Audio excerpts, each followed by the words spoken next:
So এখান থেকে আমরা একটা ট্রেড নিব বিকজ আমাদের এখান থেকে সিগিং কনফার্মেশন দিছে। সো আমরা এখানে আপে একটা ট্রেড নিব। সো এটা আমাদের ডেমো ব্যালেন্স। সো আমাদের প্র্যাকটিস পারপাস আমরা একটা ট্রেড নিব, বাট কিন্তু আমি এটা শিওর যেটা হচ্ছে এখান থেকে একটা বাই ট্রেড হবে। আমি একটু নিচে থেকে না গেলে হয়তো আপনাদের সুবিধা হতো আমার দেখানোর জন্য আপনাদেরকে। সো আমি যদি নিচে পজিশন পাই আমাকে সেফটি মার্জিন দিলে আমি নিচে বসে থেকে ট্রেড নিব। সো দেখা যাক যদি আমার ট্রেডটা লসও হয় এদিকে, বাট আমার মানে সাইকোলজি এবং আমার থিঙ্কিং অ্যানালিসিস অনুযায়ী আমার এটা গ্রিন হবে। এটা ছোট কার পোর্ট হবে, এটা গ্রিন কালার ক্যান্ডেল হবে। কারণ নেক্সট টার্গেট হচ্ছে মার্কেটে এই জায়গার লিকুইডিটি, মার্কেট এই জায়গাটা এক্সট্রিম ফেয়ার ভ্যালু গ্যাপ আছে মার্কেটের, এই জায়গায় আমরা প্লেস করব।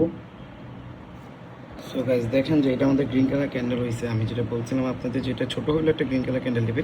আমি যদি সেফটি মার্জিন দিতে পারবো তাহলে আমার একটা লস হতো, আমি উপরে নিয়ে পড়ে গিয়েছি আপনাদের দেখাতে গিয়ে। সো নো প্রবলেম, আমাদের এটা অ্যানালিসিস অনুযায়ী আমাদের ঠিক আছে, আমাদের ট্রেডটা ঠিক আছে, আমাদের এখানে গ্রিন কালার ক্যান্ডেল হয়েছে। সো এটা আমরা বলতে পারি একটা শিওর শর্ট স্ট্র্যাটেজি। সো এভাবে আমরা অ্যানালিসিস করে সঠিক অ্যানালিসিস করতে পারলে আমরা সহজেই এখান থেকে ইজিলি ট্রেড বের করতে পারবো। So keep watching and pray for me. Thank you for watching.